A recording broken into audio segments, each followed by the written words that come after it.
It looks pretty hellish, but it looks like a lot of fun. Okay, so while you were doing that, I think what was it? Jackie and I did a full collaboration. We entered into a film competition with Nikon. Really? Yeah. So the grand prize is $25,000. What's the competition? I guess they were sporting off the Z6. Okay. The overall theme was follow your passion. Okay. So pretty cliche, generic. Mm-hmm. Everybody's got their own follow their passion. Ours is a little bit more on the narrative side. So this is like a short film or something, or like a commercial? It can be. There's no restrictions on what it can and can't be. But okay. I'll post that link down in the description box. So I would like to see it. Yeah. It's like a voting process or anything? Or no, voting's for entertainment. It's going to be through the moderators. Okay. So, because of that bullshit with like, I've seen it. It's so crap. It's like, I see, you know what I'm talking about? Like, this film's like, vote for me so I can win, whatever. It's like, dude, that's yeah, like, because it's like a hot chick. She gets like 50,000 votes. Yeah, it's like dude, bro, come on. Yeah. It's bullshit. And we all know it. Yeah, you know? It's so horse shit and whatnot. So, I mean, so that's a good thing. And I think on top of that, you get like some of their equipment, but obviously through the promotion, they were pushing on their Z series because Nikon's now stepping into the film for the content creators. Okay, not just photography, because they've always been known for photography. Now they want to start competing into the mirrorless side against like the Sony, Canon, Olympus, Panasonic. Yeah, good luck. That's a steep market right now. It is. But you know, I gotta admit, I mean, even though.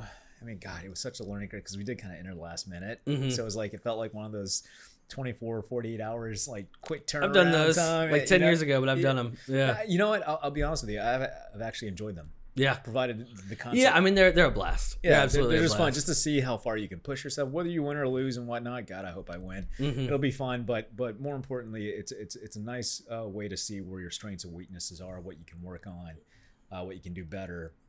You know, and I was working with with Jackie on that, trying to, and it was so hard because you got that pressure to meet that certain deadline. Mm-hmm. And on top of that, like, and then one of my clients actually did sponsor us to get the rental equipment because you were required to use the Z series Nikon. Oh, you had to. Okay. Yeah, you had to, and then you had to take a picture of proof that you did use it. Yeah, to confirm, it's like, hey, did you get one? It's like, yeah, you had to use the Nikon. Photoshop. Yeah, no, well, I mean, unedited is what they said, but even then, like, I'm pretty sure they can tell. I mean, these are guys from Nikon. You would expect them to have an iPhone. I don't know, man. Or not. I mean, they could be just like some people from like the administrative department, you know, who absolutely. You know, so I'm just saying, you know, I like Nikon. Mm-hmm. That's sexist. Okay, sorry.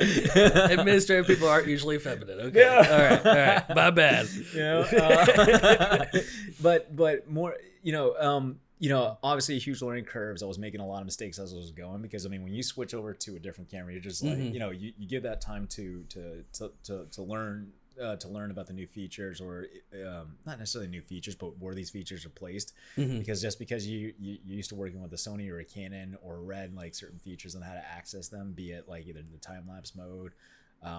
You know, you're adjusting your frames per second, adjusting your kelvins. You know, they're all placed differently. You just got to figure out like the user interface, and that was kind of a pain in the ass because the way that because Canon and Sony are straight across the board of the menus. Okay.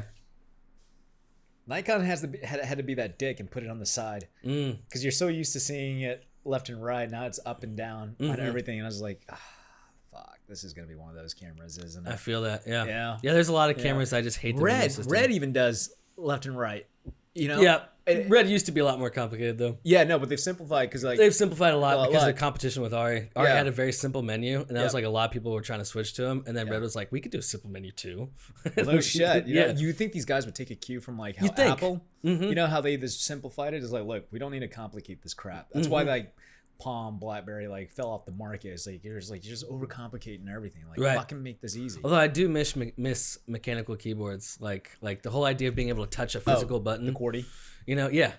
I do miss those keyboards being on phones. Like I really do, because I can't. It's so much slower to text down. I mess up so much more now. Looking back, I mean, man, it's.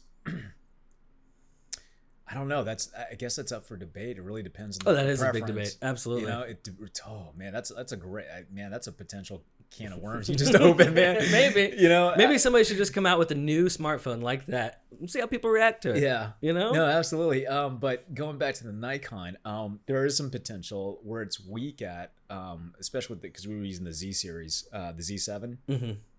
Some weaknesses is that the aperture priority mode. How do I put this? Because Nikon, Sony and camera and Canon do it better. Okay. On the aperture, like because we were doing time lapsing at night, but I don't know. It's weird. It's almost like this. Maybe I had it on some kind of function, but it seemed like it had a mind of its own. Like it kept going back to like auto ISO, which is the last thing you need. It's like no, let the aperture do the work and whatnot. And I was just like, you know, and I was like, and Jackie would come along and tell me like, how's it coming along? It's like I feel like I'm fighting this camera. The damn thing's got a mind of its own. Like it would go, and when you're swapping between, what's really nice is like, well, actually, hang on a second. Let me take that back before I go any further. Okay, you know how most cameras, at least DSLR, because I'm sure you know you use plenty of them where, you know, even if you swapping back and forth between photography mode and camera mode, it doesn't necessarily change it doesn't really change anything, like all the the settings, right? Okay. It generally stays the same. This one, you have to remember, like you're swapping, you have to like manually swap between camera and video. But the settings are different for each of them. Interesting. So you have to, it's new people coming on who don't have that habit of remembering, like, oh, that you have to check your settings every single time you swap between the two. May see that as a pain in the ass. It's really it's so fucking. I don't know. Well, I mean, I guess I don't really do photography, so I've never really had that issue. Yeah. But there has been instances where I've needed to take a picture while I'm filming or whatnot. Yeah. But most cameras nowadays, most DSLRs anyway, come with the option to where you can just press the photography button and it'll take a photo while you're in video mode. Yeah. And so that's what I tend to do. Yeah. I don't really switch between the two modes because I don't need to. Yeah, that's not what I do. I tried doing that with the Z7. It doesn't do that. It doesn't do that? Yeah, it doesn't that's do that. Kind of annoying. It's weird. Like it forces you to swap. So it's like, and then it goes back to the user interface, the user experience. Like, how does it feel? It's like, it feels really clumsy. It feels like there's a lot of potential there, but they're missing some marks. Well, it's new, right?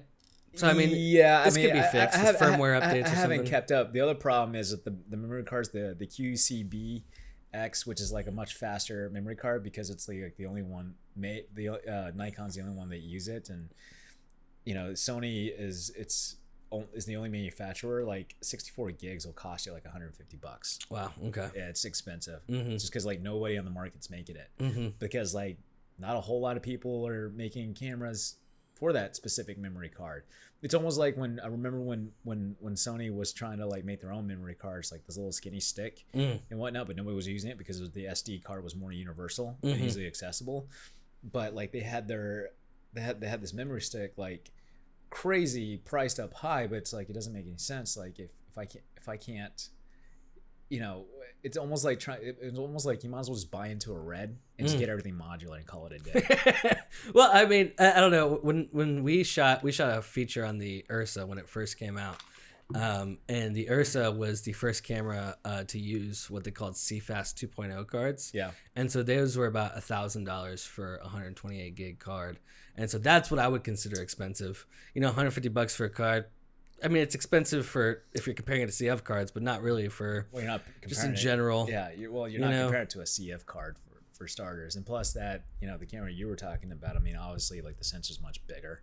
Yeah, no, I mean, but still, I'm just saying, like $1,000 is expensive. $150, it's not bad. That's not bad. Well, because those are the numbers that you're used to seeing. Right. Exactly. You know. Yeah. But for like the average user, like. Yeah. Yeah, especially the average photography guy. Yeah. Probably isn't used to seeing those kind of numbers. Yeah. I mean, again, like I don't know if that's priced right or they're marketing it right.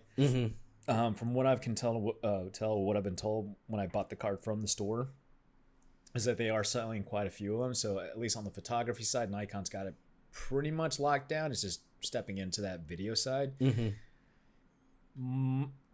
not saying it's impossible. I'm just saying that they're climbing an uphill battle. Oh yeah, Yeah, it's gonna be tough, especially with some of the new cameras coming out.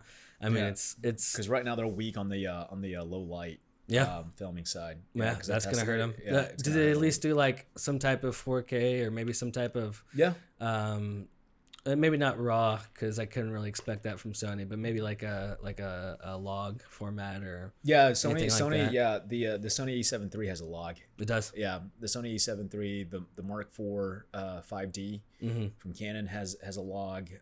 Like from then going up. I mean, I know this because I've used them plenty of times, and then I don't know if the Sony R3 has it. I'm pretty sure it does. But ironically, I think I told you this. The Sony A7 III does a better job with video than the R. I think you told me that. Yeah. But the R is more expensive than. I don't know. Don't ask me, man. I don't know how I don't know how they decided to price. If I was gonna buy a camera right now, it could be the cost of it. It would probably be that new Blackmagic 6K that's about to come out, the Pocket. Yeah, that's probably what I would buy. Yeah, well, I'd be careful on that one because one of my friends has the Blackmagic prior before that one, the 4K. Yeah, the Pocket, and I don't know. It's shoddy as shit. I got a lot of friends that are really into it. Yeah, like, really. It's like you have to be like super brand loyal to Blackmagic, and I'm not saying they're bad cameras. It's just like some of the complaints that I've heard. It's like it's pretty shoddy. Well, I mean, the original. I know the original one. There was like 2.5K or whatever. Yeah. That one was super shoddy. Yeah. But I thought the 4K, like all the people I know who have them love it. You know. So the 6K, if it's just that but bigger sensor and more resolution, I'm like totally down. Because I think the new one comes with a Super 35 sensor, so it's not like cropped 4/3 or something now. So that, I mean, that's awesome. Okay. Like, that's a big deal to me. And then combine that with being 6K and combine it with it only being like $3,000 or something. It's well, I mean, the Red's like already at 12K now. Red's at 8K. Is it? Yes, but also 12K. Also getting a solid Red is going to cost you at least $50,000, where this is like $3,000. So it's like. It's kind of fucking awesome, I mean, so I would deal with the quirks for that. You know, I mean, I would deal with it having some stupid battery life, or maybe the screen sucks or something like that. If I can get 6K raw out of battery life to suck, right? Yeah, but if you can get 6K raw out of it for $3,000, I mean, it's totally fucking worth it. Totally worth the quirks. Yeah. Maybe buy 2 of them just in case one randomly dies on you in a shoot. Yeah, that's what people did with Reds originally. They would just make sure they rented 2 at a time. Yeah. Oh, and for the record, like this shoot that we did, I did with Jackie on a full collab. She wrote it. Okay. So pretty damn good job. Fuck yeah, good for her. Yeah, she wrote it. She sent it to me. Just kind of redirected, and then after that, she owned it. So kudos to her. What'd you do? I just filmed it, edited it, nice, directed. Then get my sponsors on board. Nice. Pay for the equipment. Nice. So big thanks to Guild Mortgage for helping me out. Oh, okay. Yeah. Shout out. Yeah. Guild Mortgage. That's dope. That's dope. And JR Rudd, who's a great guy. We become good friends. Okay. Even worked with him on the Sardis Lake real estate project. So beautiful, like nice little diamond in the rough location, just like 15 minutes north of Choctaw Hotel. Okay. Beautiful area. Definitely anybody interested, I'll probably put his phone number down in the description box. A little extra plug in right there for you. No, it's just lots of new exciting opportunities that I'll be doing more projects. They're coming a lot faster at me than I was anticipating, but I guess that's a good problem to have. But trying to manage that is just going to be another new kind of challenge for me. I feel that, man. Well, congratulations on I hope you win. Yeah, probably I hope not, so but too. I hope you win. Well, we'll see what happens. I mean, like it's going through the moderation process, so. But there was a few things I wanted to talk to you about. What's that? One of it was, I'm sure you haven't done this because you're Chau. Have you played the new Call of Duty? Now it's officially out. Not yet. I knew it. I could tell. Yeah. I could tell. Even though you have the beastliest PC in the world, you just refuse. You are like so resentful of me. Like you refuse to use it. No, it's funny. Is I actually didn't even buy it for PC. I actually bought an Xbox One X this past weekend. You can buy it for PlayStation 4. And no, because I wanted something new. Like so, it was either between the PS4 Pro or the Xbox One X, and the Xbox One X was better. So that's what I went with. And anyway, so I got friends that I play with on the Xbox, and so it's been a blast so far. Me and Madison are fucking wrecking it. You can Yeah. do split screen, and like Oh, okay. So all right. So split screen's still there. You can do. split screen's still there, not on all modes though, which is kind of fucking annoying. If you play a bigger map with like 64 players, it won't let you do it. Co-op is still on. I Co-op think so. is still a split screen, right? I think so. I haven't tried that yet. Excuse me. But pretty much like Ground War, you can't do split screen. Anything with anything with more than 40 players, you can't do split screen. Okay. So that's kind of annoying. But the game does play in what they call 4K. I don't know if it really is 4K, but when you're split screening it, it looks. I take game developers, saying that it's 4K with a grain of salt. Oh, absolutely. At this point, Absolutely. I mean, on console anyway. Yeah. On PC, you force it to be 4K. Well, on PC it's easier because you don't have to force anything because the raw power is there, or it's expected. Right, but there. I mean, you're manually setting the resolution. Yeah, is what I mean. Versus console, they just tell you it's running at that, and you're like, I'm looking at it, and I don't feel like it's running. Yeah, well, the PlayStation, there is a feature where you can set the resolution. Yeah, see that at least on Xbox, from my experience, because I've only had one for less than a week. It depends on the game. Only a couple games have those options. Actually, you know what? You're right about that. Yeah, because really? Yeah, you're right about it. Not all games will have that. Well, it's because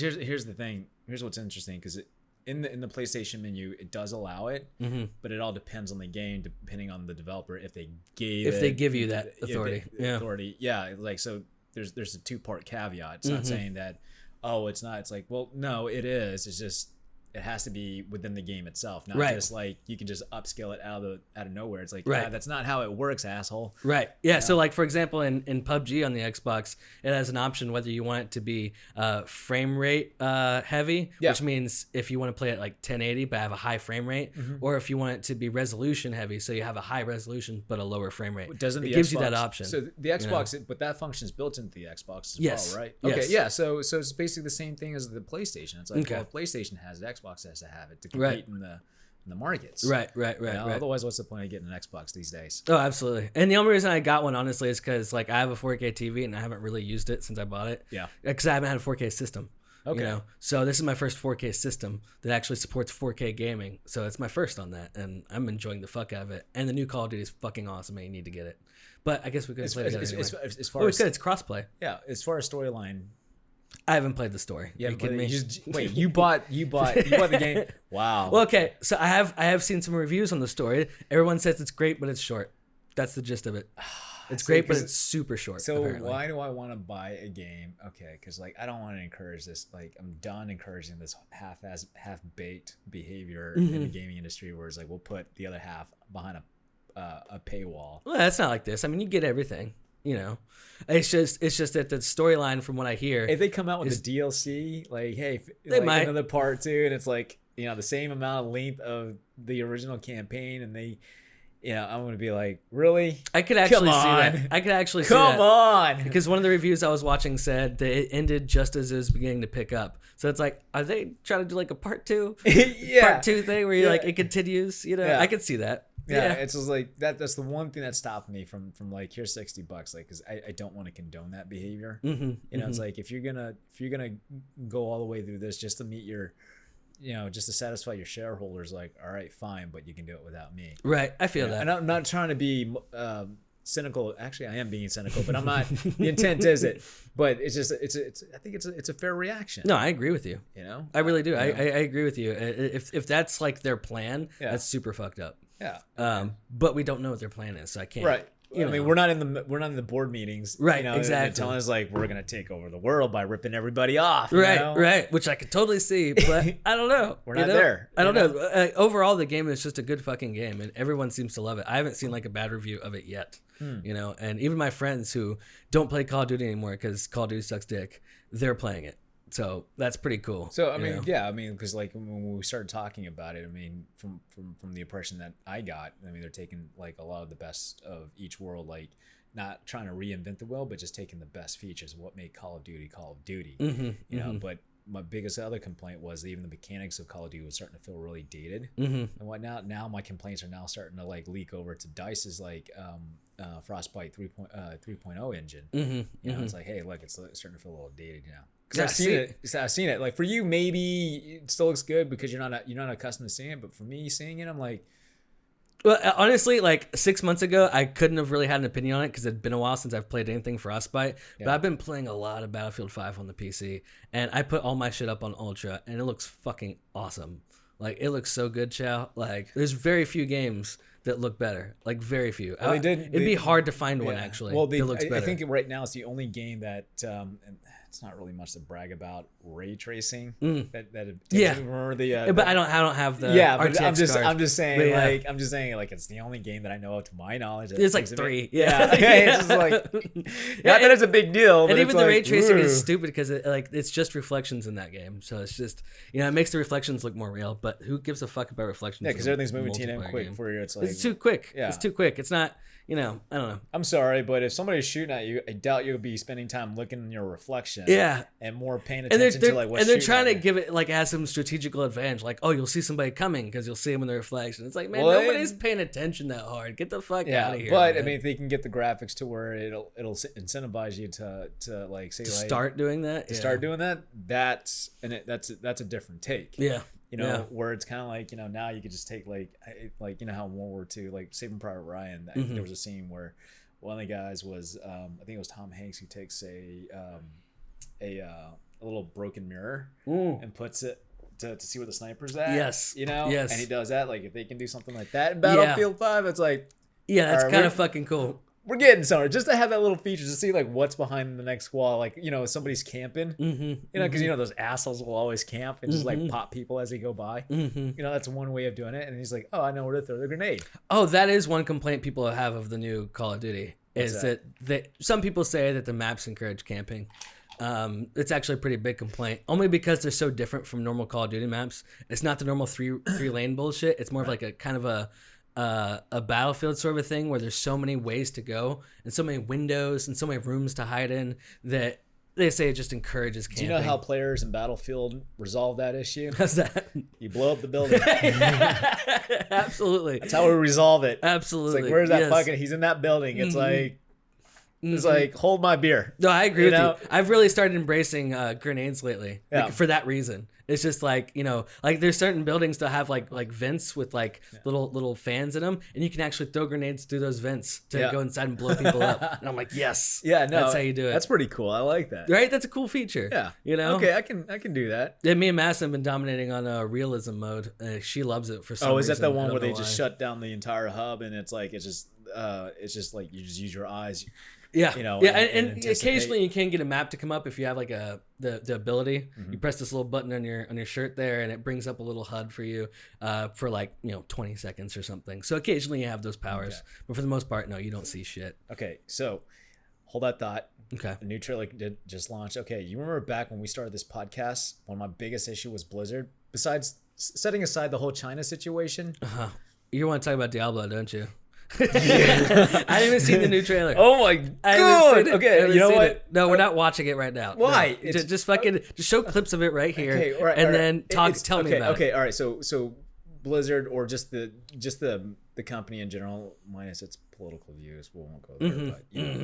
But we all know how I feel about that. Yeah, it's just like because remember? Okay, so my first complaint about Blizzard when they took Diablo and they started going into mobile, I was like, what the fuck is this shit? You know? And they got a lot of shit for that. Yeah. And and then Diablo 4 comes out. Okay. And then they're saying like it's for PC, PlayStation, and Xbox. And I'm thinking, is this the Twilight Zone? Right. Right. Like, so do you think they were already planning on doing this, or do you think they did this because of the backlash? Your guess is as good as mine. Yeah. It could be. Does it look cool? It's like a cinematic trailer? It's a cinematic trailer, so it doesn't show you any gameplay. What I can tell you is that this is not really a spoiler, it is Diablo's daughter, Lilith. Interesting. Yeah. Okay. Yeah, there's a shot like toward the end where you literally see her cloak, but it's a membrane. Membrane. Like a membrane, like you can see the veins in it. Oh, it's like organic membrane. It's like, so it definitely really sends off like real legitimate hot messages. I don't know about that. Yeah, but membranes. More like demonic. Oh. Kind of like level. What was it? What's that movie called? Pinhead.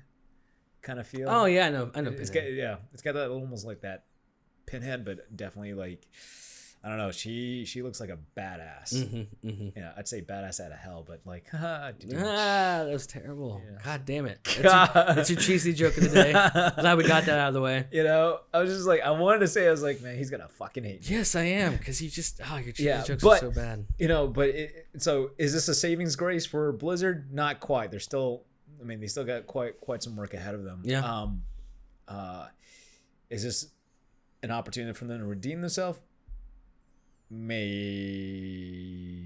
I think it'd be cool. I'd love to check it out. I would want to see gameplay though. Yeah. I'm not buying shit before I see gameplay. Yeah, because you know, like, I mean, but it definitely gets your attention going. I mean, have you played any of the previous Diablo games? I was pretty into Diablo too. Okay, so you remember like one of the things that really captivated you about the before even the game starts going, but really kept you in was like the intro cinematic trailers. Sure. Yeah. Right. I mean, they were just nice. They were just like, holy shit, this is like long before Lord of the Rings was a thing.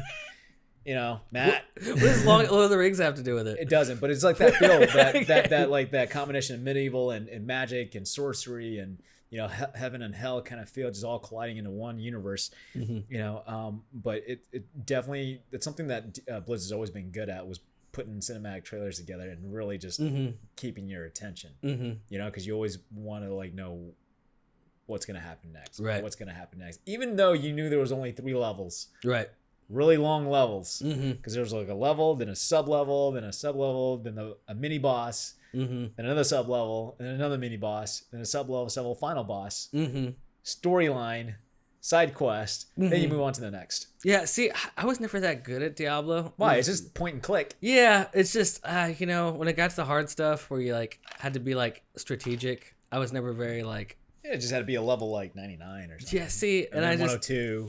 I never played it that hard. I played it casually. I could never do the cool stuff. I just think the game's so addictive. Of course, it's just it so is. simple. Of course, it's it just is. click. I mean, anybody can get into it, especially if you're like a WoW kind of person. I mean, Jesus. But I could see them fucking that up too.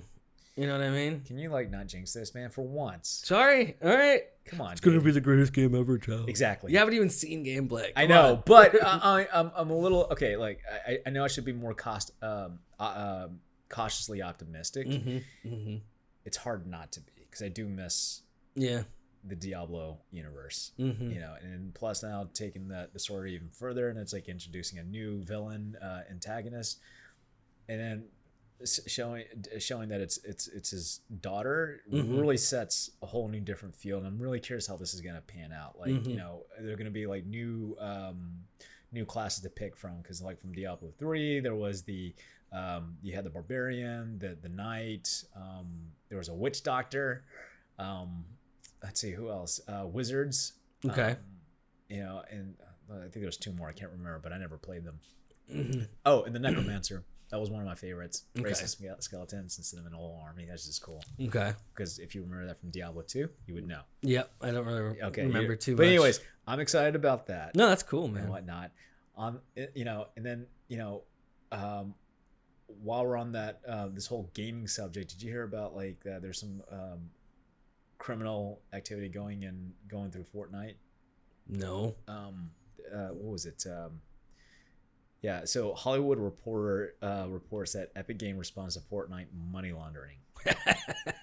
That's awesome. Yeah. Good for them. I know. You know, I was like, that's creativity right there. You know, so what they're doing is, because you know the V-Bucks where you exchange actual dollars. No, I haven't done that. Okay, I but haven't you know played it the is. game. Then you re-exchange it for like whatever goods and services, and you can sell them to gamers if they want it. Okay. You know, with actual cash Mm-hmm. and whatnot. So that's how they're doing it. That's beautiful. Yeah, I was like, because.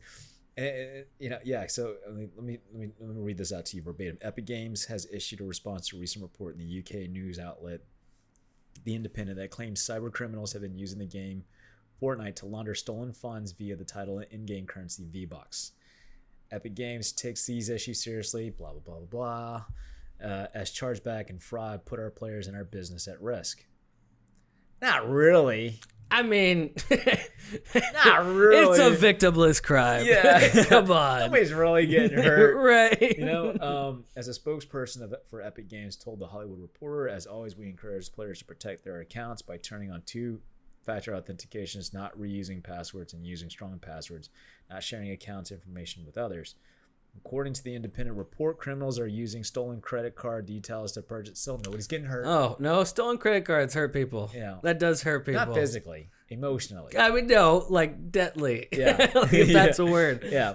All right. So Fortnite's virtual in-game currency, and then selling them back on the dark web. Oh God.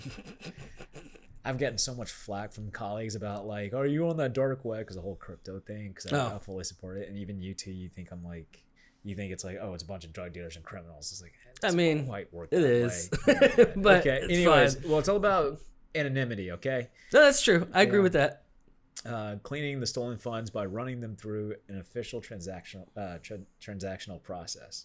That's how they get the money and whatnot. So, it's not like they're trading. God, even cartels. I can see cartels getting participated. Not that I'm encouraging them. Yeah, and then like they listen. Come on, come on. But I just, I don't know. They don't know how much money they're losing out of this. I don't see how. I mean, if it's credit cards, I can see the transactional fees like getting up there and whatnot. I just thought there was a little bit. I just thought it was a little fun. It's kind of funny. Yeah, but it's not just funny. It's not just Fortnite. It's also Apex as well. That's interesting. So since you're an Apex lover, that's like you just Apex lover. Yeah, because I play Apex. No, because you like because ever since I got onto it, you've been having a hard on. He's like, you getting on Apex, Chau? And it's like, still never done it, but it's fine. I'll get around to it. I'm just on the PlayStation. Super lame. The lame station is what we call it. Oh, okay. Yeah. I'm an Xbox guy now, Chau. The Xbox One off. You know what? oh, I heard something today. What's that? Means absolutely nothing. But it's just a one-liner. I'm going to just say it. It's just a one-liner. Okay, go ahead. It's that there's supposed to be a new Battlefield game in 2021. So I thought you would like that. I do like that. Cautiously optimistic. It's 2 years away. Kind of a long time though. Yeah, I'm sure it's going to be for the next PlayStation 5. Yeah, definitely. I know. I'm sure they'll make one for the PS4. Yeah, though. but what was it? Hideo Kojima's new game. Came that out. one. Yeah. Did it come out? Yeah, it's already out. Really? Yeah. Yeah. And is it shitty like I said it would be? 9 out of 10. Bullshit. Nope. Yeah, like I guess. 9 out of 10. Like the reviews are out. But it's Hideo Kojima. Like all these games rank high. It just looks so bad in like every way. Like I watched an hour of gameplay. What's so bad about it? I watched an hour of gameplay and it was just some guy running around with a backpack in like a so like context. a field. You need more context. Yeah, it was all in Japanese because at this point, because this was like a month ago. At this point, they hadn't released any gameplay in the U.S. yet, so this was all in Japanese. And I was trying to follow it, and I watched about an hour of it, and it was the stupidest thing I've ever seen. And like he literally drank like I think if I remember right, it was a Monster energy drink. Was like his health in the game. That's I was cool. like, I thought this was supposed to be like a serious game, but he's over here drinking a fucking Monster. Well, it's like, serious that's because hilarious. the game does take place in post-apocalyptic United States, Right?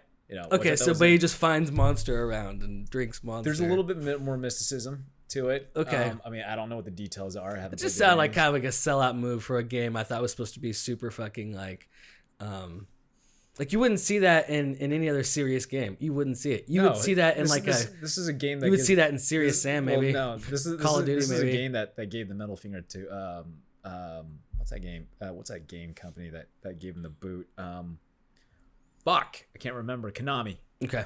Because they put a gag order on him. They wouldn't allow him to attend the Video Game Awards back in 2016, I think. Okay. So yeah, this is the game that's going to give them the middle finger. Okay. Listen, I think you should buy it and play it, and we should talk about it next time. Yeah, and that'll be next year. Next year? Yeah. How far is next year? 2 months, dude. This is the holidays coming up. That's a long time, Chau. Let's give ourselves a little break. Let's refresh. We'll come back, And... you'll be proud of me today, Chau. I put some stuff in my Amazon cart. I'm going to buy some lights for us, and I was going to buy a camera. And so maybe in 2 months, I'll have bought 2 cameras, so we can do the whole over-the-shoulder thing. Okay. That we've been needing to do for like a long time. Okay. So I have lights and over-the-shoulder. That would be cool for season 2. Okay, we can do that. Of this show. Okay. I think it's solid. Well, before we wrap this up. Oh, no. Just put that down. No. Put it down. I think you'll like this. It looks like jam or jelly. Is. Yeah, well, I think you like that. What is it? It's salsa. Why am I eating it? Because you're Mexican. Okay. Well, first of all, that was racist, sir. I know. Okay. Give me a fucking... I don't want to. What's on the label? Nothing. Show me what's on the label. Nothing. Don't worry about it. Just... This is kind of one of those things where like I don't feel good about this. you don't feel good about anything. Oh, why would you put that much on a chip? Because What's wrong with you? I hope I spill this on your laptop. No, that's why. Because Max deserves to die. I'll put a little bit on chip. A little bit. What? So, it's already burning. So.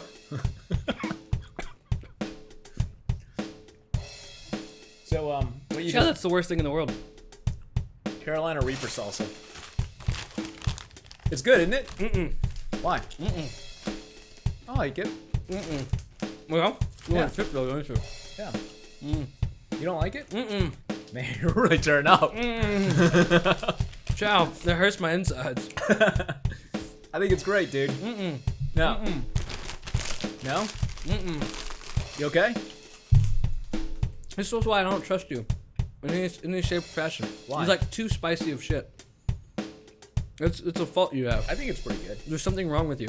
Amazing. Internally, there's something wrong with you. Amazing. You need to go to a doctor if you think that tastes good. Yeah. This is like burning away my insides. Holy shit, you're really sweating. I am sure I am. I'm legitimately about to die, Chow. I feel myself drifting away. I like it. Holy. Alright, guys. Well, that's us in the middle.